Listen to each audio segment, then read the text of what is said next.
Shalom bien-aimés dans le Seigneur et bienvenue à ce premier numéro de l'émission Réponds-nous Pasteur, une émission au cours de laquelle on répondra à différentes questions qui vous touchent de près, des questions de la réalité de tous les jours, des réalités que vous vivez au quotidien. Je me présente, je suis Laura Luamba, votre humble servante, et aujourd'hui j'ai l'honneur de recevoir sur ce plateau un homme de Dieu très bien, qui a multiples casquettes évidemment. J'ai avec moi le pasteur Rigan Kita. Bonjour pasteur. Bonjour madame. Espérons que vous allez bien. Par la grâce de Dieu, ça va. Très bien. C'est pour nous une très grande joie de vous recevoir sur ce plateau. Merci. Alors, nous avons quelques questions auxquelles on aimerait avoir vos réponses. Parlez-nous un peu de vous, pasteur. Il n'est pas facile aussi de parler de soi-même. Même Jésus, dans la Bible, n'avait pas la possibilité de parler de lui-même beaucoup. C'est gêné, c'est gênant. Je suis pasteur Rigan, pasteur à l'église Nazareth, au centre d'évangélisation et de prière Nazareth. Alors, nous exerçons le ministère. Je suis mari à une seule femme que j'aime beaucoup, Maman Tania. Et je suis père de 2 enfants et aussi père d'une multitude. Voilà. Je suis chantre, je suis apôtre de ministère. Voilà. Merci beaucoup, pasteur. Comme je le disais tantôt, c'est évidemment un homme de Dieu qui a multiples casquettes. Alors, nous allons directement passer à la phase des questions. Alors, la première question est de savoir, pasteur, étant donné que vous exercez dans la délivrance, comment arriver à conserver sa délivrance? Comment arriver à la garder et ne pas la perdre? Vous savez, j'ai toujours dit que mieux vaut ne pas délivrer quelqu'un que de le délivrer et de ne pas l'enseigner comment garder la délivrance. Parce que la Bible dit, à chaque fois que les démons et les esprits partent, ils ne partent pas. Ils partent, mais de temps en temps, ils reviennent pour voir si la maison n'est pas occupée. Il va appeler cet autre plus fort que lui. Alors, l'important n'est pas de délivrer quelqu'un.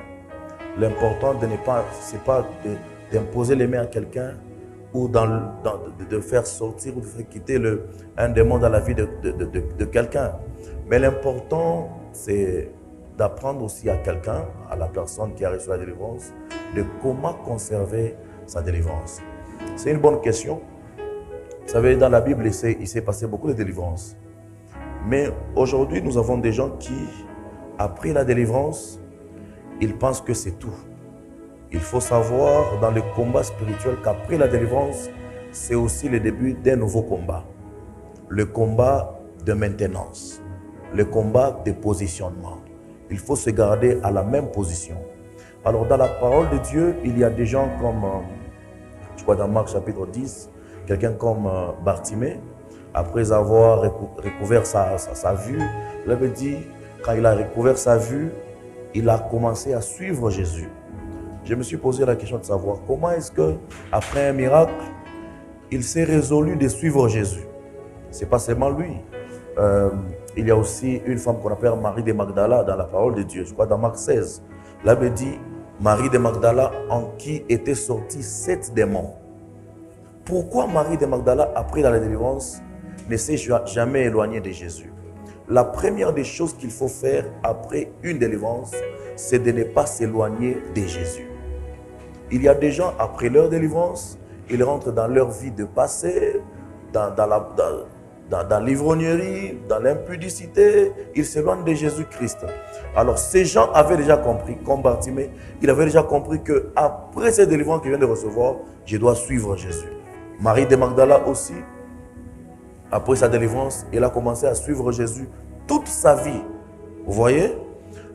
Parce qu'ils avaient déjà compris qu'après une délivrance, les démons ne partent pas pour des bons. Ils ne partent pas fêter. Ils partent, mais ils reviennent tout le temps. Mais à chaque fois que les démons reviennent et me trouvent en présence de Jésus, je suis en sécurité. Beaucoup de gens ne gardent pas leur délivrance. Il y a des gens pour qui tu peux prier. Il a sa guérison. Mais après une année, la même maladie revient. Est-ce que la personne a pu conserver sa délivrance? Est-ce que la personne a pu conserver sa relation avec Jésus? Il ne faut jamais se détacher de la source qui t'a donné la délivrance. Alors la première des choses qu'il faut faire après une délivrance, c'est de ne pas se détacher au Dieu qui t'a délivré. Voilà. Il y a beaucoup d'exemples. Il y a beaucoup d'exemples de cela. Beaucoup de gens n'ont pas encore compris ce principe-là. Après une visitation de Dieu, il faut maintenant s'attacher au Dieu qui t'a visité. Il y a quelqu'un comme Pierre. La Bible dit Jésus était en train d'enseigner. Il n'avait pas de barque. Il a demandé à Pierre de lui prêter une barque. Et après que Jésus ait enseigné, Pierre était soucieux parce que toute la nuit il a pêché, mais il n'a pas pu trouver de poissons. La Bible dit, Jésus l'a dit, tu peux aller dans les eaux profondes, tu auras des poissons. La Bible dit, ils ont eu beaucoup de poissons en abondance, en abondance. Mais ce qui me fait du bien, c'est que Pierre, après avoir vécu tout ça, il n'est pas resté vendre les poissons ou les manger. Il a laissé cette bénédiction, il a suivi Jésus. Il y a des bénédictions qui n'ont que l'objectif de t'attirer vers Jésus. Pourtant, il y a des gens aujourd'hui, à chaque fois que Dieu lui donne un travail, il s'éloigne de la source. Pierre a compris que non, c'est lui qui a fait ça. Il s'appelle la source. Mieux vaut que je m'attache à la source que de m'attacher aux choses que la source peut donner. Il savait que ce que la source peut donner, c'est au-delà de ce que je vois. Voyez comment est-ce que les gens réfléchissaient. Et aujourd'hui, Pierre est devenu l'homme le plus élevé à l'église. Il est le premier pasteur de l'église et il a détenu même les clés de l'église parce qu'il a compris la puissance de l'attachement. Ne t'attache pas à la bénédiction, ne t'attache pas à la délivrance seulement, mais attache-toi au Dieu qui t'a donné cette délivrance. C'est la première des choses qu'il faudra faire après avoir eu ta délivrance. Merci beaucoup, pasteur. C'était très intéressant. Et s'il y a une chose que j'ai retenue, c'est qu'après une délivrance, chers téléspectateurs, ne vous éloignez pas de Jésus, ne vous éloignez pas de la source. En parlant de délivrance, pasteur, l'autre question est de savoir, en tant que chrétiens, nous avons souvent de combats, nous avons souvent des batailles, évidemment. Comment arriver à avoir une victoire permanente? Est-ce que c'est possible? C'est très possible. Vous savez, si tu marches avec les victorieux, tu seras aussi victorieux. Amen. Le problème se situe toujours au niveau de ce que j'ai dit. Après toute victoire, ce n'est pas le repos qui commence. Après toute victoire, c'est une invitation vers une autre dimension des combats. Alors, il y a des gens qui ne maintiennent pas leur victoire seulement parce qu'ils se reposent après avoir eu une victoire. Il ne faut jamais se reposer après une victoire. Même Jésus, la Bible dit, il a reçu le nom au-dessus de tous les noms, il a vaincu la mort. Mais tu sais que Jésus-Christ au ciel, il est intercesseur. Wow. Il continue à travailler. Amen. Il y a des gens qui n'ont pas pu garder leur victoire parce qu'ils se détachent trop vite et ils se reposent aussi trop vite. Dans les choses de Dieu, il faut toujours savoir que la victoire, elle est permanente en Jésus. Mais si tu t'attaches à cet homme qui nous a donné la victoire à la croix de Golgotha, tu auras aussi la victoire permanente dans ta vie. D'accord, voilà. Une autre question, pasteur, une question plutôt pertinente. Celle de savoir, peut-on exercer un ministère en étant lié? Exercer un ministère en étant lié. Oui. Écoute, c'est impossible qu'un prisonnier devienne ministre tout en étant prisonnier. Il faudra d'abord qu'il soit libre pour exercer ce qu'il doit exercer. Un esclave ne peut pas diriger. Un esclave ne peut pas diriger. C'est même biblique. Tu ne peux pas diriger tant que tu es esclave. Tu as besoin de ta liberté pour maintenant exercer. Il y a des gens qui s'aventurent d'exercer le ministère pendant qu'ils eux-mêmes savent qu'ils ont un petit lien quelque part qui le détiennent encore. Non, il faut chercher la délivrance totale. La délivrance n'est pas seulement question des enfants de Dieu. Même les hommes de Dieu ont besoin de délivrance. Ah bon? Ouais. Même les hommes de Dieu ont besoin de délivrance. Il y a peut-être un domaine qui te résiste. Cherche ceux-là qui ont été loin plus que toi pour t'aider. Écoutez, nous pouvons tous être en Jésus. Mais Christ, c'est une dimension. Jésus ne nous utilisera jamais tous de la même manière ou à la même dimension. J'aime un homme de Dieu qui dit, en Dieu, c'est comme un immeuble. Vous voyez, il y a des gens qui sont au rez-de-chaussée, il y a des gens qui sont au premier niveau, au deuxième niveau, au troisième niveau, au quatrième niveau. C'est comme ça que dans le ministère, il y a toujours des gens qui ont été loin plus que nous. Il faut aller vers ces gens-là pour demander la libération dans certains domaines. Vous voyez, tu peux exercer le ministère, tu exerces le ministère, mais il y a quelque chose qui te réclame. Cherche la délivrance. La délivrance, c'est un miracle. Il y a des gens qui pensent que la délivrance, c'est une humiliation. Exactement, oui. Surtout à Lubumbashi. Quand vous publiez une vidéo de quelqu'un qui a reçu la délivrance. Non, la dignité, non, la personnalité, c'est bien tout ça. Mais chez les anglophones, pourquoi ils pleurent jamais aux personnalités? J'ai déjà vu quelqu'un, excusez-moi, qui a eu un problème d'hernie chez TB Joshua. Ou, excusez-moi, c'était un homme, c'est pas intime, c'était exposé comme ça. Il est malade, il n'a pas besoin de la personnalité là-bas, il a besoin d'abord de sa guérison. La délivrance, il ne faut pas la prendre d'un seul côté. Oh non, la délivrance, quand les gens tombent, non. Il y a même des gens, il y a même dans des églises où à chaque fois que le Saint-Esprit commence à agir, on dit les caméras, fermez les caméras. Exactement. Mais ça, c'est un théâtre. Ça, c'est un théâtre. Laissez Dieu agir. Tout ce qui doit être filmé doit être filmé. C'est pour la gloire de Dieu. Madame, la Bible dit, publiez les hauts faits de Dieu. Amen. C'est dans Psaume, publier. Mais quand on dit publier, ça veut dire quoi? C'est publier, non? En effet, oui. On publie. Un jour, j'étais en train de faire un service. Et j'ai dit, Dieu m'a dit qu'il y a des gens qui vont commencer à célébrer. Ça veut dire qu'il y a l'onction des danses qui va descendre dans un culte. Et j'ai vu subitement les gens commencer à danser sans musique. Sous l'onction, ils dansaient. Alors, je voulais publier, parce que l'équipe voulait publier. Ils m'ont demandé, j'ai contacté la dame, j'ai dit, l'équipe voulait publier ce que Dieu a fait. Est-ce que vous permettez? La dame m'a dit, ce que Dieu fait est bon. Amen. Voyez la maturité. Exactement. Ce que Dieu fait est bon. Mais aujourd'hui, c'est tellement compliqué. Il y a des gens qui se complexent pour chercher sa propre délivrance. Nous avons besoin de la délivrance tous les jours de notre vie, tant que nous sommes sur terre. Tant que nous sommes sur terre, chaque jour, nous avons besoin d'une autre dimension de délivrance. Donc, n'exerce pas tant que tu sois sûr que tu es délivré complètement. Alors, au regard de ce que vous venez de dire, pasteur, qui était très important, si on comprend bien, l'attitude a un grand rôle dans la délivrance aussi.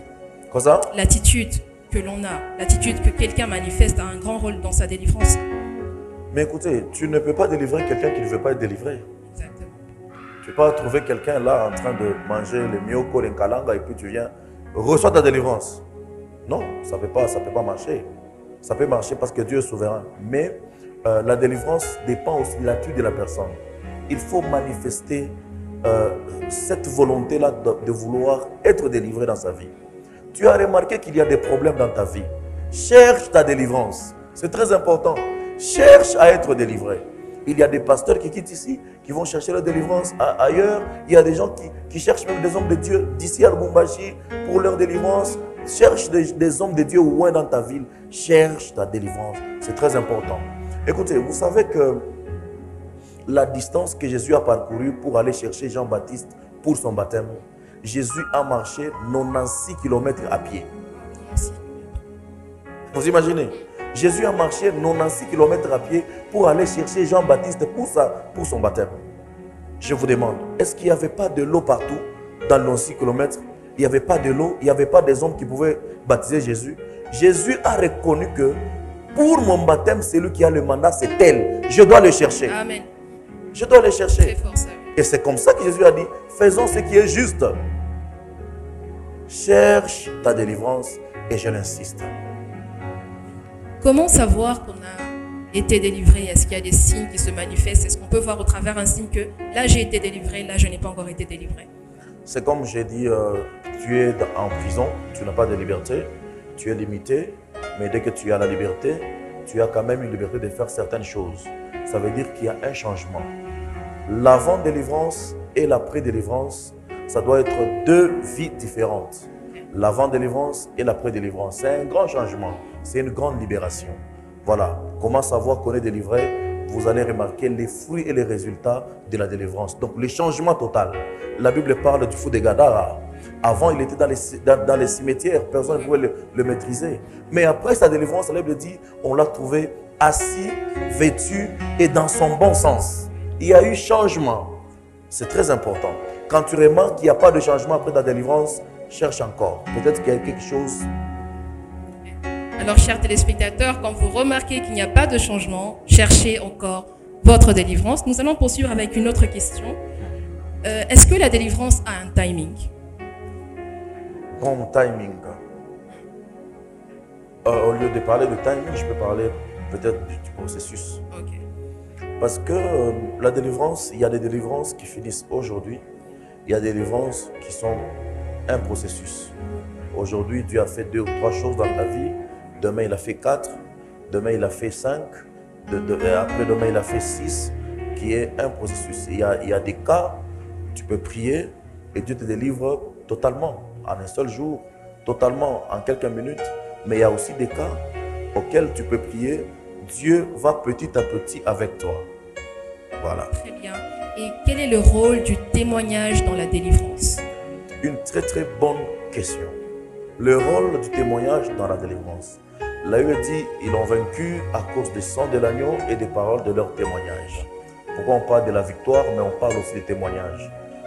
Le témoignage scelle notre victoire. Amen. Quand tu témoignes que Dieu, c'est une déclaration publique. Quand on témoigne, on est en train de faire une déclaration. Les choses de Dieu, écoutez, les choses de Dieu sont très spirituelles. Il y a même les sages qui disent que les murs ont des oreilles. Non, c'est quand tu parles, il y a quelqu'un qui écoute. Ça doit être un humain, ça doit être un esprit. Amen. Alors il y a des choses, quand tu le déclares, tu es en train de libérer des choses spirituelles et qui sont en train de te donner le droit sur ce que tu as. C'est comme quelqu'un qui ne déclare pas ses droits. Tant que tu ne déclares pas tes droits, tu n'auras pas tes droits. Alors, le témoignage dans une délivrance est quelque chose de très, très important. Quand tu déclares que Jésus m'a libéré, tu as scellé cette libération. Il y a des gens, quand Dieu agit, ne te tais pas. Ce que j'ai dit dans le livre des psaumes, la Bible dit, publiez les hauts faits de Dieu. On va publier les hauts faits de Dieu où? On ne peut pas aller en public là, ah, Jésus a fait ceci, non. On a des moyens par lesquels nous pouvons publier. Les réseaux sociaux, l'église du Seigneur. Il faut qu'il y ait témoignage après avoir vécu la main de Dieu. C'est très important. Alors, pasteur, quel est le sage conseil que vous pourriez donner à ces personnes qui ont honte de se lever et pouvoir dire ce que Dieu a fait dans leur vie? C'est un péché. C'est un péché. Le témoignage, c'est une adoration. Le témoignage, c'est une louange. C'est une action de grâce. Alors, il faut dire merci publiquement à Dieu quand Dieu a fait quelque chose publiquement ou même confidentiellement. C'est très important. J'ai toujours aimé. Écoutez, la Bible dit Marie, dans laquelle étaient sortis 7 démons. C'est son témoignage. Donc, elle avait 7 démons et Dieu lui a donné la délivrance. Et on en parle. Malgré que le temps de sa délivrance était déjà passé. Mais on en parle quand même parce que c'est un témoignage. C'est un témoignage. Tu peux recevoir ton miracle. Toi-même, tu prends ton image, tu publies. Tu dis au monde que voilà ce que j'ai vécu, voilà ce que Dieu a fait. Ça déclenche aussi autre dimension par rapport à la manifestation de la main de Dieu. Alors, il y a une autre question qui me vient, pasteur. Au cours d'une prière, une forte prière évidemment, lorsque quelqu'un tombe en criant par exemple, est-ce qu'il est délivré? Est-ce qu'on peut parler de délivrance ou pas forcément? Il se passe 2 choses. Ok. À chaque fois que nous sommes dans une prière et que quelqu'un tombe sous l'onction, c'est soit Dieu est en train de le délivrer, c'est soit c'est le Saint-Esprit qui se manifeste dans sa vie, soit Dieu est en train de le oindre d'une nouvelle dimension, soit il reçoit un manteau. Par exemple, Paul était tombé par terre, n'est-ce pas? Oui, oui. Il était païen. Pour voir, il a vu Jésus et il est tombé. Ça, c'est une délivrance. C'est une délivrance. Paul a été délivré ce jour-là. Alors, si quelqu'un tombe, ce n'est pas forcément les démons qui sortent. Ça peut être le Saint-Esprit qui l'a oint.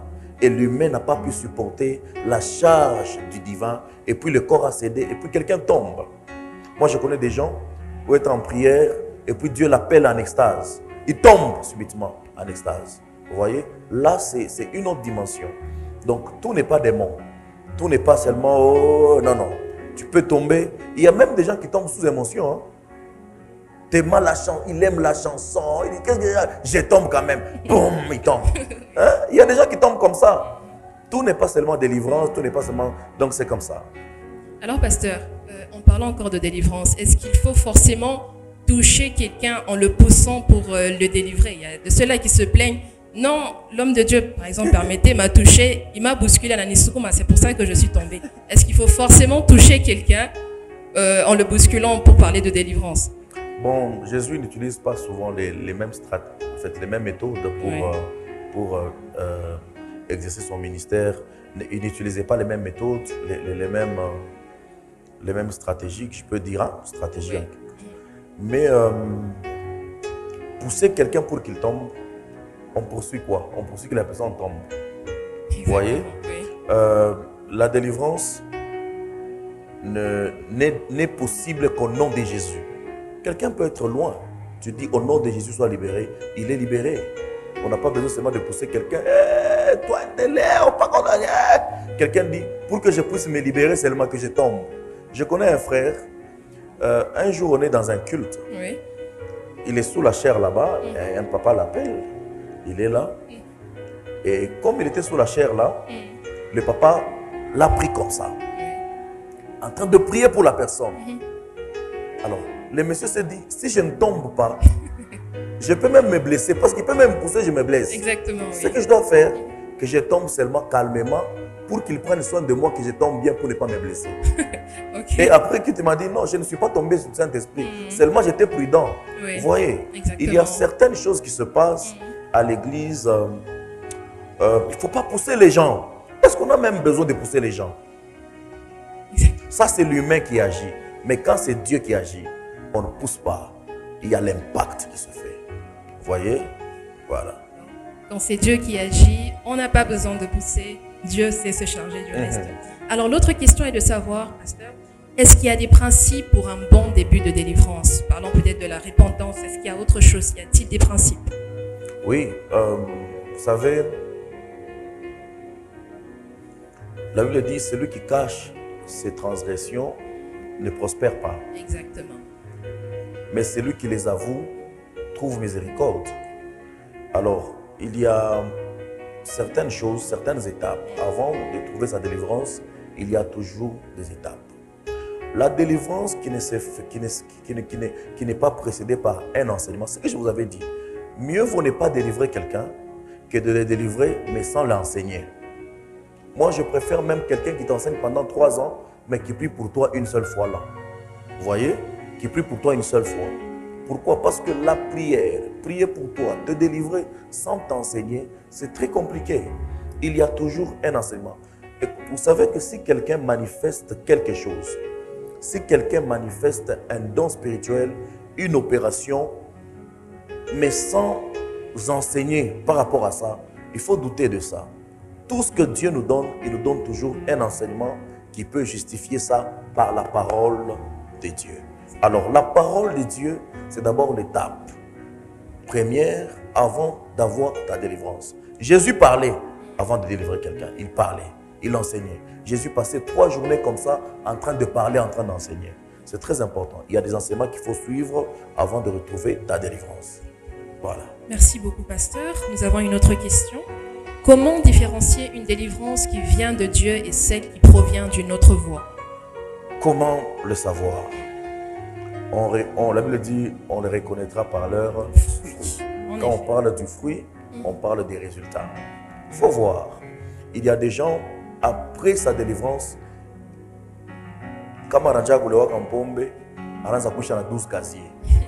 là, il s'est passé quelque chose. Quand la délivrance vient de Dieu et que tu as été enseigné pour comment garder ta délivrance, vous verrez un changement positif. Quand vous voyez un changement négatif, c'est qu'il y a eu quelque chose qui s'est passé. Si ce n'est pas toi le problème, c'est que la personne qui a prié pour toi, c'est lui le problème. Vous voyez? Si ce n'est pas toi le problème, si tu ne reconnais pas avoir fait des choses après la délivrance, tu es consacré au Seigneur, tu aimes ton Dieu, tu gardes ton intimité avec le Seigneur, tu crains le Seigneur, et que le pire arrive dans ta vie après une délivrance, c'est que la personne qui t'a délivré, il y a eu quelque chose. J'ai une autre question, pasteur, que Dieu m'aide à mieux l'exprimer. J'aimerais savoir, est-ce que si quelqu'un passe d'église en église, sans trouver sa délivrance, le problème c'est la personne ou le problème c'est l'église ou encore elle n'a pas encore rencontré la personne qui détient sa délivrance? Vous savez, Dieu nous guide toujours. Amen. Dieu nous guide toujours. Il n'y a personne qui aime l'homme comme Dieu. Quand quand les gens souffrent, Dieu n'est pas dans la joie. Les gens se trompent, ils pensent que Dieu là, il est dans une voiture, en train d'aller par-ci, par-là, au restaurant, quand les humains sont en train de souffrir ici sur terre. Non. Si quelqu'un, un homme, un humain, en train de chercher sa délivrance, Dieu n'est pas à l'aise sous son trône. Parce qu'il n'y a personne qui aime l'homme plus que Dieu. Vous voyez, l'homme est la créature la plus aimée de Dieu. La plus aimée de Dieu. Il ne faut pas aller d'église en église pour chercher la délivrance. Cherche d'abord la révélation. Amen. Que Dieu te dise qui a le mandat pour ce problème que tu as. C'est très important. Qui a le mandat pour le problème? Je vous ai parlé de Jean-Baptiste. Jésus-Christ a marché 96 km pour aller chercher Jean-Baptiste pour son baptême. Est-ce qu'il n'y avait pas des hommes de Dieu pendant ce temps-là? Il y en avait. Il n'y avait pas de cours d'eau, il n'y avait pas de rivière. Il y en avait. Mais Dieu lui a dit, s'il faut que tu retrouves ton baptême, va voir Jean-Baptiste. Jean-Baptiste lui-même n'en revenait pas. Il ne voulait pas. Mais Jésus savait ce que Dieu lui a dit dans le secret. Avant de chercher ta délivrance, ne va pas d'abord d'église en église. Tu peux aller où la il faut d'abord chercher Dieu. Dieu parle à tout le monde. Les gens pensent que Dieu parle seulement au pasteur, seulement au serviteur, seulement au prophète. Non, Dieu parle à tout le monde.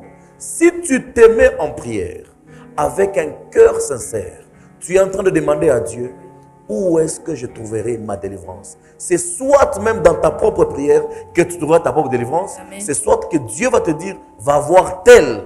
Il a le mandat pour ton cas. C'est très important. Alors, pasteur, est-ce qu'il y a un mandat qui autorise un homme de Dieu à exercer la délivrance? Si oui, lequel? Non, vous voyez, quand Dieu oint quelqu'un, il le oint toujours avec une mission. La Bible dit, l'onction du Seigneur est sur moi. Il m'a oint pour libérer les captifs. Le pour là, c'est le but de l'onction. Toute onction que Dieu nous donne, il nous le donne avec un but précis. Alors, parmi les buts précis, c'est la délivrance d'abord. Ouais, parmi les buts, il y a la délivrance. La délivrance, c'est le changement de côté au fait. Est-ce que vous savez que le salut, c'est une délivrance? Okay. Si quelqu'un croit en Jésus-Christ, Seigneur et Sauveur, c'est une délivrance. Parce qu'il a quitté du monde des ténèbres pour aller vers le monde des lumières. C'est une délivrance, c'est un changement. Alors, Dieu utilise chaque onction pour délivrer des gens. Il y a des gens, par exemple, je connais des gens, il ne prie pas pour les gens pour que les gens tombent. Lui, c'est prêcher. Quand il enseigne, les esprits sont en train d'être libérés. C'est une délivrance aussi. En effet, oui. Vous voyez? C'est une délivrance. Il y a des évangélistes. Quelqu'un, c'est un évangéliste, il prêche des bouches à l'oreille, des parcelles en parcelles. Cet homme-là est en train d'exercer aussi le ministère de délivrance. Parce que si quelqu'un croit en Jésus, il a eu la lumière, il est délivré, n'est-ce pas? Voilà. Très bien, très bien. Alors, pasteur, existe-t-il une école qui apprend la délivrance? Peut-on apprendre la délivrance ou il faut forcément avoir un ministère, soit être appelé pour? Il y a toujours... Paul dit à Timothée, étudie. Tout s'étudie sur terre. Il y a des écoles de délivrance. Il y a des écoles de délivrance. Il y a des écoles de prophètes. Il y a des écoles du ministère. Parce que la délivrance est inclue dans notre ministère. Il faut apprendre. Ça existe. Il existe des écoles qui peuvent apprendre. D'ailleurs, les choses de Dieu, c'est le discipulat, n'est-ce pas? Le discipulat, c'est une école. Ouais, donc ça existe. Alors, si je comprends bien, pasteur, la grâce ne suffit pas. Il faut associer aux dons aussi des études, des formations. Des formations, la connaissance, très important. Très, très important. La grâce seule ne suffit pas. La connaissance aussi seule ne suffit pas. La grâce a besoin de la connaissance a besoin de la grâce. Vous voyez? C'est très important. Il faut toujours étudier ce que tu exerces. Aujourd'hui, par exemple, il y a des sujets qui sont en train de faire mal. Beaucoup de gens ne croient pas aux jeunes pasteurs. Pourquoi? Il a quel âge? 17 ans. Ah, moi, je ne peux pas aller devant un garçon et tout. Pourquoi? Parce que peut-être qu'il a rencontré quelqu'un qui n'avait pas la maîtrise de ce qu'il faisait. Il a exercé les dons. Il y a aussi maîtrisé l'exercice du don. Et ça s'étudie. Voilà. Très bien, très bien. Et comment arriver à maîtriser ces dons, si je peux me le permettre? Il faut être dans un disciple-là. Ok. Il faut apprendre. Tout homme de Dieu qui n'a pas un père qui lui enseigne, en tout cas, il faut faire attention avec cet homme de Dieu-là. Ça, je peux encore répondre. Tout homme de Dieu qui n'a pas un père qui l'enseigne, Oui. il faut faire attention avec cet homme de Dieu-là. Pourquoi? Parce que tout pasteur, tout homme de Dieu doit aussi être une brebis quelque part. C'est fort ça. Tu dois avoir aussi un berger. Ok.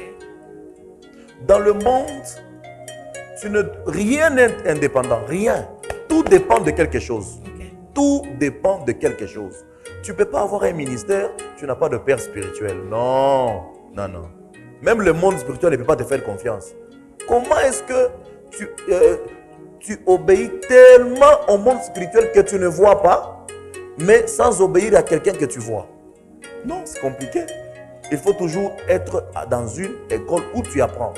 Parce qu'il faut dire que dans le ministère, on ne connaît pas tout. Mon père spirituel a son père spirituel. Son père spirituel a son père spirituel. Son père spirituel a son père spirituel. Parce que tout doit être lié à quelque chose. Très important. Alors, pasteur, dans quel ministère peut-on exercer la délivrance? Dans quel ministère? Non, je vous avais dit, un évangéliste exerce aussi le ministère de délivrance. Par la parole. Si quelqu'un croit au Seigneur Jésus-Christ, il a réussi la délivrance. Un docteur de la parole exerce aussi le ministère de délivrance. Un prophète exerce le ministère de délivrance. La Bible dit, un peuple sans révélation, c'est un peuple sans frein. Exactement. Aussi longtemps que quelqu'un discerne le frein, il est délivré, n'est-ce pas? Voilà. Donc, tout ministère, dans tout ministère, il y a la délivrance à l'intérieur. C'est très important. Alors, pasteur, étant encore sur cette question, est-ce qu'un prophète peut délivrer? Oui, bien sûr. Peut délivrer. Un apôtre peut délivrer. Un pasteur peut délivrer. Un évangéliste peut délivrer. Et un qui encore? Il peut délivrer. Voilà. Écoutez, dans le domaine de délivrance, Dieu, dans ces derniers temps, utilise tout le monde. Dieu peut utiliser un protocole pour délivrer quelqu'un. Dieu peut utiliser un caméraman pour... moi, je l'ai vu à la génération Joël. À la génération Joël, il y avait une grâce. Quand nous grandissons, un drummer pouvait se tenir debout et prophétiser. Moi, j'étais pianiste à la génération Joël. Mais j'ai quitté mon piano, je commence à prophétiser sur les gens. C'est ça, en fait. Donc, Dieu, maintenant, il peut utiliser tout le monde pour faire tout à l'église, mais en ordre. C'est ça le problème. Parce qu'il y a des gens aujourd'hui, aussitôt que tu discernes un don spirituel en toi, c'est fini, tu commences l'église. Qui t'a dit que tout ce que tu exerces te pousse à devenir pasteur ou responsable d'une église? C'est ça le problème qu'on a maintenant. Tous les ministères doivent être dans l'église. Tous les dons spirituels doivent être dans l'église. Et tout le monde n'est pas appelé à être pasteur d'une église ou berger d'une église. Ça, faut le dire, hein, oui. Non. Tu exerces une grâce, reste à l'église. C'est pour l'édification de l'église. C'est comme ça qu'il y a maintenant des ministères. Partout, nous avons des églises partout parce que nous avons remarqué que nous exerçons aussi comme ça, comme ça, comme ça. Non. Tout ce que Dieu te donne, c'est pour d'abord son église. Très important. Alors nous allons chuter, pasteur. Que retenir sur la délivrance? Comment peut-on la définir? La délivrance, comme je l'ai dit, c'est un miracle. Il faut prendre la délivrance de bon côté. La délivrance, il faut la prendre de bon côté. Il y a des vies qui ont changé aujourd'hui seulement parce qu'ils ont rencontré leur délivrance un jour. Il y a des familles et des familles qui ont vécu des saisons de bonheur, des saisons de prospérité, des saisons de lumière. Vous savez qu'il y a des gens qui ont été captifs mais pendant 18 ans, 30 ans, 50 ans. Aussitôt qu'il a sa délivrance, sa vie change. Prenons la délivrance de bon côté. Nous ne devons pas prendre la délivrance comme une humiliation, comme quelque chose. Oh non, il y a même des gens qui confondent. Nous, c'est la parole. Vos histoires là, fais. Nous, c'est la parole. Mais est-ce que la parole ne parle pas de la délivrance? La délivrance, c'est une bénédiction. Moi, je vous dis, j'ai vécu beaucoup de choses dans mon ministère. J'ai vu des gens, les vies des gens changer totalement. Changer totalement. Vous voyez, il y a des témoignages qui sont en train de... Il y a des témoignages. Je crois qu'on aura même une séance de témoignages où des gens vont commencer à venir témoigner. La délivrance est une grande bénédiction. Grande Et bénédiction. il faut la chercher. De la même manière que les gens cherchent l'argent aujourd'hui, cherchez aussi votre délivrance comme ça. Parce que votre argent dépend de la délivrance. Je vous avais dit, un prisonnier ne peut pas régner. Un esclave ne peut pas régner. Cherche d'abord à être libre pour que tu règnes. Merci, pasteur, en tout cas. Merci infiniment d'avoir répondu à nos différentes questions. Alors, nous aimerions poser une petite question, pasteur, si vous pourriez nous le permettre. Vous avez une grande annonce à faire. Est-ce que vous pourriez nous en dire un peu plus là-dessus? Voilà, la grande annonce est que nous avons, ouais, je vous avais dit, après une victoire, il ne faut pas se reposer. 2023 a été une année très compliquée pour beaucoup de gens. Nous avons vaincu. Nous serons sûrement dans l'an prochain, 2024. Mais on doit commencer 2024 par une forte prière. Qu'il y ait c'est une nuit de prière. Une nuit de prière de 22h à 6h. Ça sera le 16 janvier au bâtiment du 30 juin. Donc nous aurons une nuit de prière dénommée Nuit des signes. Alors nous n'avons que la prière. Moi j'ai dit à l'église dernièrement, que Dieu réponde, qu'il ne réponde pas, nous allons prier. Que Dieu exauce, qu'il n'exauce pas, nous allons prier. Que ça me fasse mal, que ça me fait du bien, je vais prier. Nous, on n'a pas de plan B dans la vie, on n'a pas de plan C. Vous savez qu'il y a des choses, quand vous regardez la vie de quelqu'un, vous dites, ça, ce sont ses études qui lui ont donné ces choses. Il y a certaines choses, quand vous regardez la personne, vous dites, ça, c'est sa famille qui a fait ça. Puis ça, c'est peut-être des relations. Mais il y a aussi certaines choses, quand vous regardez, vous dites, ça, c'est les doigts de Dieu. Ça, ce n'est que Dieu qui peut faire ça. Alors, nous n'avons que Dieu. C'est comme ça que j'invite le peuple de Dieu de Lubumbashi et des environs d'être là le 16 janvier 2024, de 22h à 6h au bâtiment du 30 juin. C'est la grande annonce. Très bien, pasteur. Un détail, est-ce qu'il y aura des orateurs? Ce sera payant? Comment ça va se passer? Non, c'est gratuit, c'est gratuit. Je suis l'orateur de la grande veillée, mais nous mettons entre les mains de Dieu. Ce que Dieu voudra faire, nous sommes disposés pour l'écouter. Que les gens viennent, venez en famille. Il y a des gens qui m'ont appelé de partout. Il y a même des gens qui vont voyager, qui vont prendre leur avion pour venir à cette grande veillée de prière, la nuit des signes. Un signe va s'opérer dans ta vie. Amen, amen. Merci beaucoup, cher pasteur, d'avoir répondu à nos différentes questions. On espère vous retrouver très bientôt pour aborder un autre sujet. Voilà, je vous remercie aussi d'avoir été là, aussi pour l'invitation. Aussi, j'aimerais parler à tous ceux qui nous suivent de s'abonner sur nos chaînes YouTube, sur nos Facebook. Il y a des gens qui m'appellent partout parce qu'ils ont vu une publication qui a changé leur vie. Alors, j'aimerais que vous soyez connectés à nos chaînes et à tous nos programmes. Ne ratez pas notre grand programme de la nuit de prière, la nuit des signes. Nous allons prier de 22h à 6h le 16 janvier 2024 au bâtiment du 30 juin. Viens avec ton problème, viens avec tes difficultés. Et je sais que 2023 ne sera pas comme 2024. Amen. Parce que nous allons aborder 2024 avec une forte prière. Que Dieu vous bénisse. Amen. Merci, chers téléspectateurs, pour l'attention que vous nous avez accordée tout au long de cette émission. On vous retrouve très bientôt pour aborder d'autres questions. Si vous avez des questions, envoyez-les au numéro qui s'affiche au bas de l'écran, ainsi que vos requêtes. Il y a une équipe d'intercession qui est disponible pour vos problèmes. Que Dieu vous bénisse. Ciao, ciao.